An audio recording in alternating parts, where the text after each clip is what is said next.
Welcome to our backyard. This is the Backyard Philosophy Podcast. We are two friends having a discussion after everyone else has passed out or gone to bed. Grab a drink and listen as we discuss everything from automation, space exploration, and why the meaning of life is 42.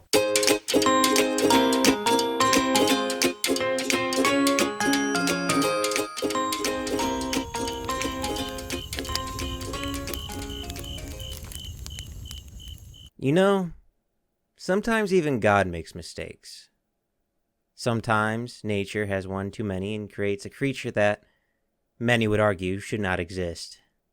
But one creature in particular puzzled scientists' minds. At first, not even believing in its existence, thinking it was a hoax. Then scientists to each other started asking, how did this animal come to be? You may know this creature, popularized in media. I'm talking about this weird and strange platypus.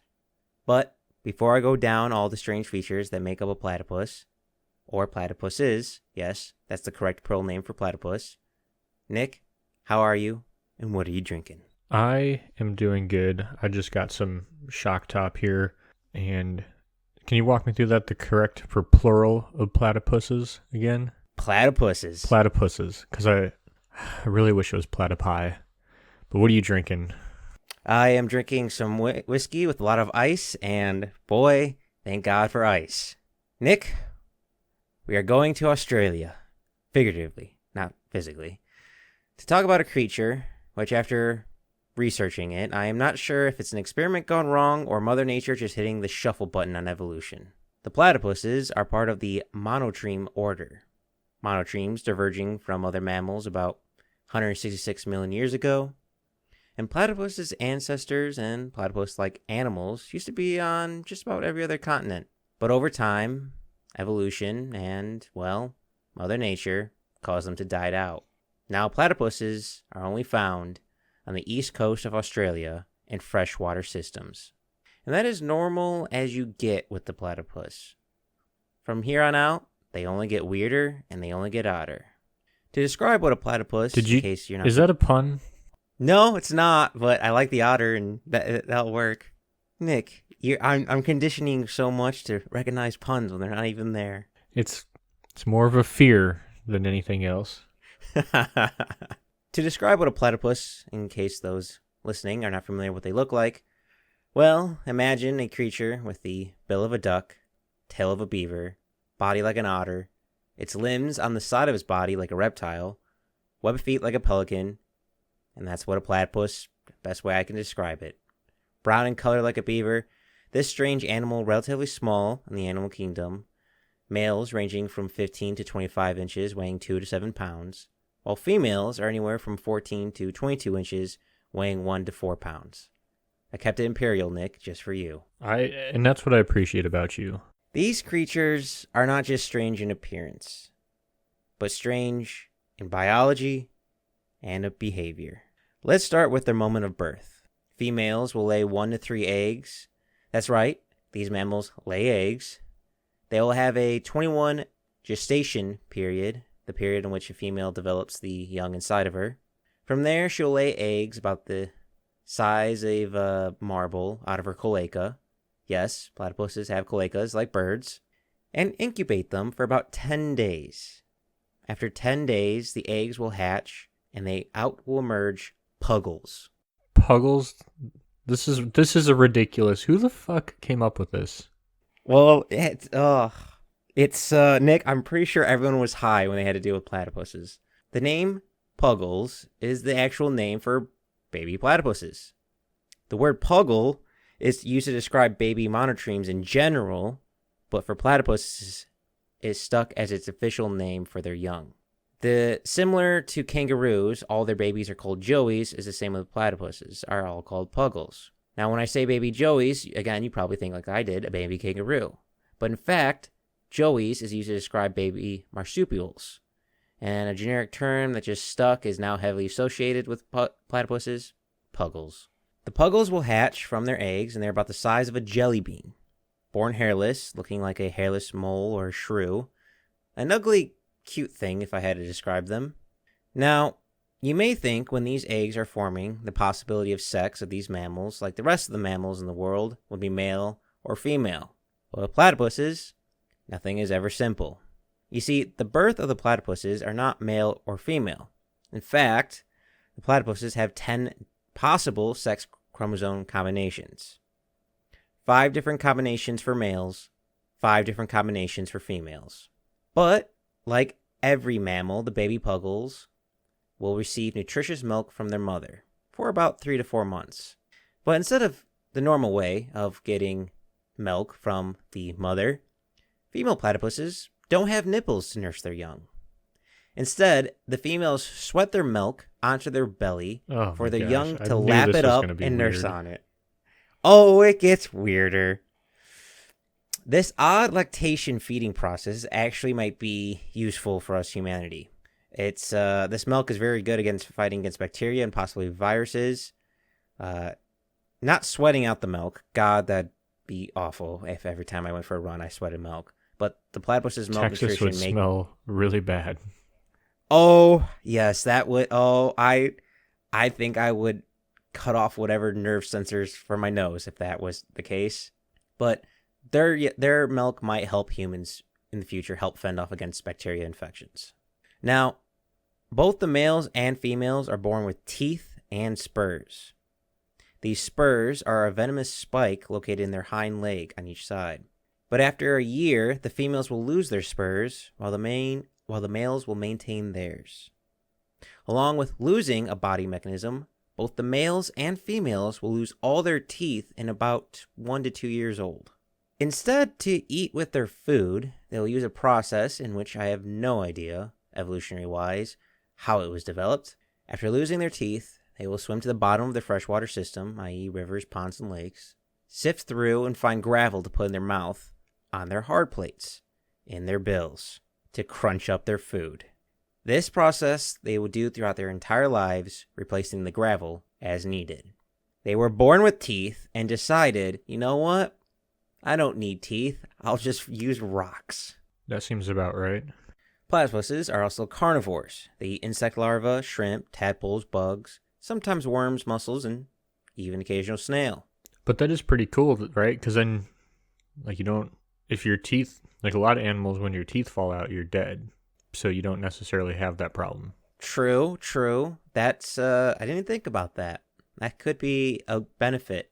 And also, I imagine if you have different types of, your basic carnivore diet, maybe you find rocks that are a little sharper or rocks that are a little flatter. If you're finding certain type of, change your cooking utensils, so to speak, in your mouth for whatever you're eating.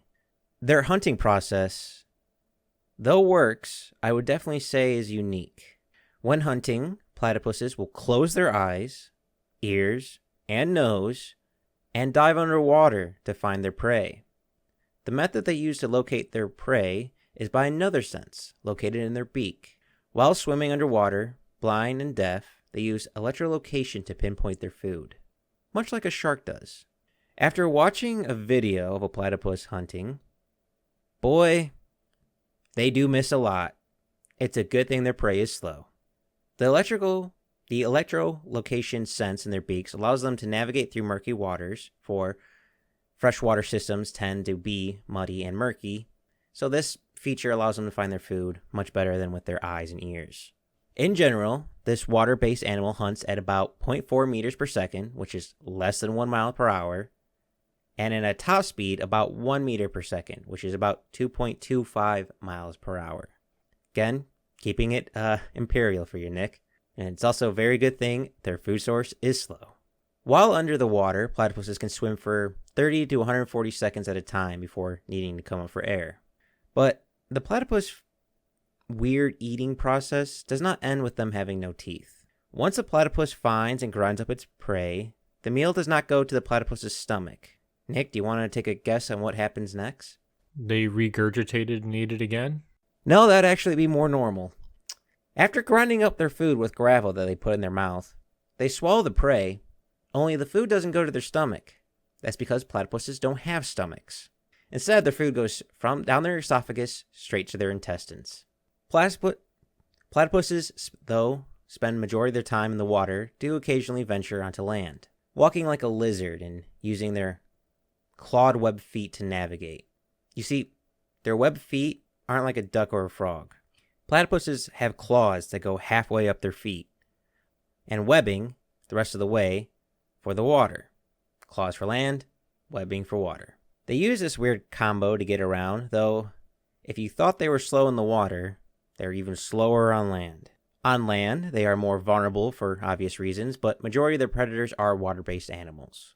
When it comes to a platypus predators, it's more of an educated guess on what they are. Reports of crocodiles, eagles, and some types of fish, guanas, which is a type of lizard, and the occasional dingo will sometimes kill platypuses. Well, they have been known to eat babies. Yeah, that's a true story. It's a really dark story.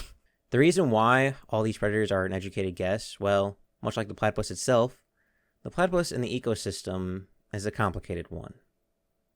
Another issue with properly identifying their habit and predators is when platypuses are most active.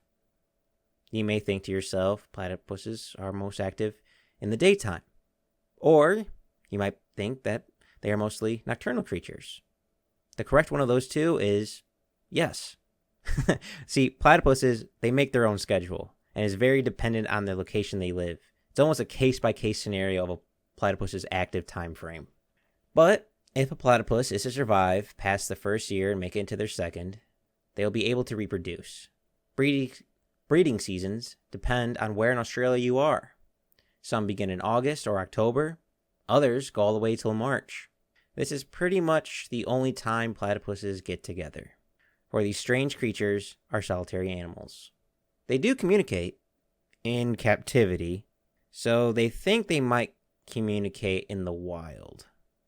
And the times they do communicate in captivity is when they're being handled by humans. They make a low-pitched growling sound. So during their are platypuses like endangered, or they're just so hard to study that why do we not know anything about them, or why do we not know this stuff? They're not endangered, they're at risk. I just think it's just hard to study them, or people don't want to study them. That's where I come to see.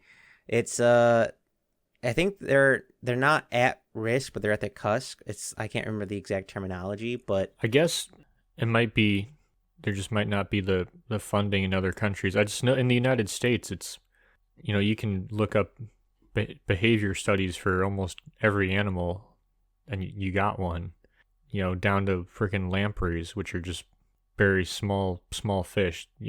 Obviously you're going to have one on like your bigger game fish, like your salmon and steelhead, and then deer and elk, there's a million, but just, I don't know. I've never had any, to not have all this information just seems weird to me. Well, you also have to imagine these are mammals that lay eggs that are in the water. I'm trying to imagine the closest one would probably be beaver, but beavers are kind of universal throughout the United States. Platypuses, from everything I researched, seem to be different as you go up and down the coast. Well, back to their breeding season. Males, still having that venomous spur located on their hind legs, will use it to compete with other males for the right to mate. Though the venomous spurs will produce venom all year round, they are more venomous during mating season. The venom that the platypus produces is not meant to kill. They are more of a stun venom. Though I do not recommend getting stabbed by a platypus, for apparently, even though their venom is non-life-threatening, it's extremely painful. The pain can even last for months. The pain, according to people who have been stung or stabbed, not quite sure how, if you get hit by a platypus, if it stings you or stabs you or bites you. I mean, that's got to be embarrassing either way. Agreed. But here's the kicker, Nick. This pain will be immediate, and you'll not be able to get morphine and other different types of painkillers to dull the pain. The platypus venom is not affected by morphine or certain types of painkillers. You will feel the pain no matter what. Well, that's just unfortunate. Yep. And like the platypus milk, scientists think the venom of the platypus might be useful for humans. The venom contains GLP-1. It has an actual scientific name, but considering it's me trying to say it, I gave up. That seems fair. I appreciate you. You're appreciating me a lot your today. Limitations. I appreciate you. Well, this GLP-1 may be used to aid in diabetes treatment. But say you're a platypus who made it into their second year of life, you beat your competition, and you're about to mate. Once again, the platypus can't be normal. It can't even have sex normal. The male platypus has a double-headed penis, which I do not recommend looking up because that is now an image burned into my brain. There's zero chance that I'm not looking that up. Okay. If you're gonna venture down that, I recommend looking up their cousins, the Inchalas, which are also part of a monotremes, which have a four-headed penis.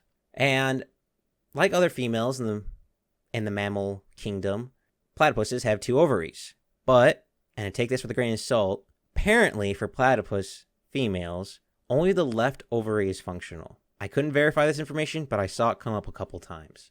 Once pregnant, the female will create a burrow and use her tail to carry sticks and grass to create a better home. It is important to note that all platypuses use their beaver-like tail to grab and carry things, pregnant or not pregnant, male or not female.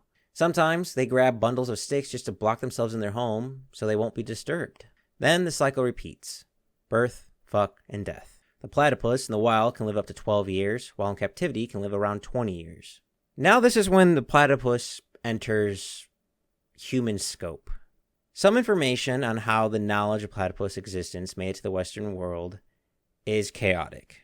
Colonizers and explorers began exploring Australia to find new spew of quote-unquote exotic species. Explorers were writing about this strange creature that they would come across, and nobody back home seems to be believing them. But to those people back home, in their defense, if I didn't know any better, I would say the platypus was a made-up creature by someone having a laugh.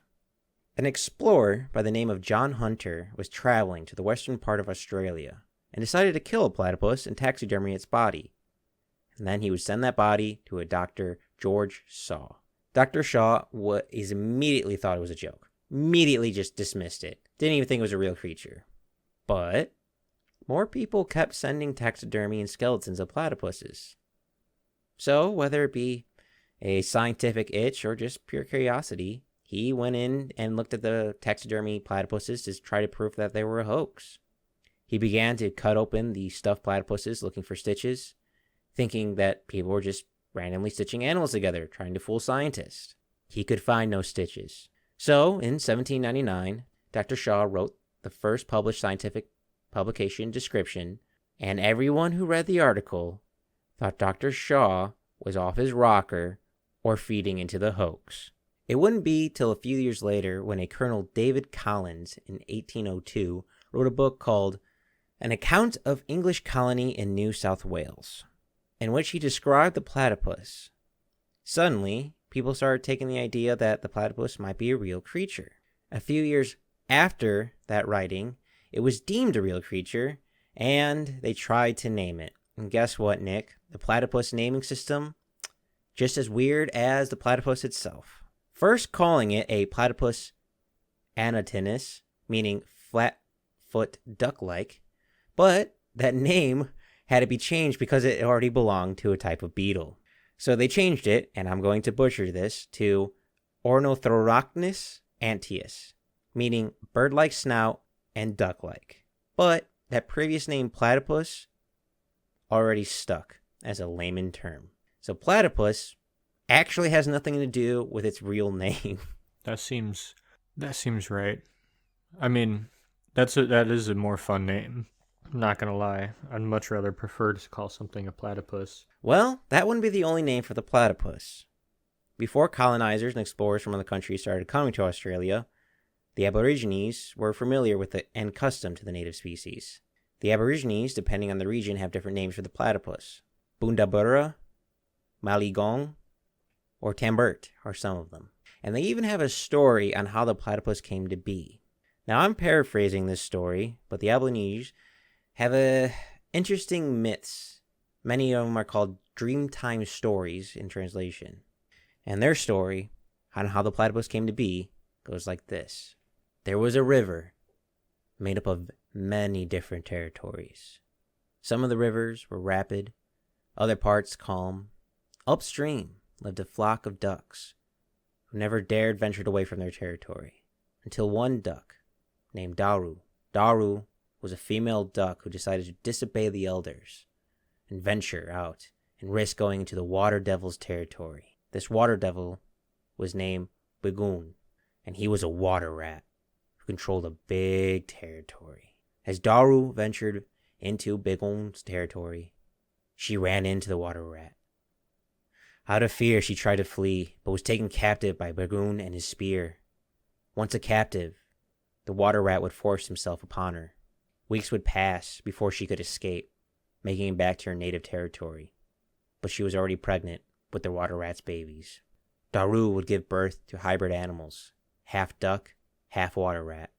The offspring had fur instead of feathers, bill and webbed feet, with a spike on each hind leg as reminiscent of the water rat's spear. Ashamed of her offspring and shunned by her community, Daru would leave with her babies to find new territory and raise the first of the platypuses. That's hilarious. How did this thing get here? Well, a rat and a bird fucked. Well, it's definitely not one of the happiest stories I've ever heard, but it's definitely unique, and it makes me want to go investigate more Aborigine mythical stories. As for the modern platypus, still much unknown about their life, we keep finding something new every few years. As now, like I said, they're at risk or a threatened species. Water pollution is having a havoc on them and their ecosystems. They're kind of sensitive to the water, like a big pH level change heavily affects them. And something else I want to point out, if you're ever searching for platypuses, Nick, and you're deep in Australia, and you're maybe out there for photograph, scientific reasons, or just curiosity, I recommend bringing an ultraviolet light. The reason why is platypuses, which aren't weird enough, but platypuses in ultraviolet light glow blue and green. Of course they do. Why would they not? Yeah, I just imagine like Mother Nature and God going through. Are they going to have this? Check. Are they going to have this? Check. Are they going to have this? Check. Or have you ever had like a mixed together meal where like, I got this and this. I'll put it together and see what happens. It seems like that's the platypus. So next time someone tells you about a creature that seems like a tall tale,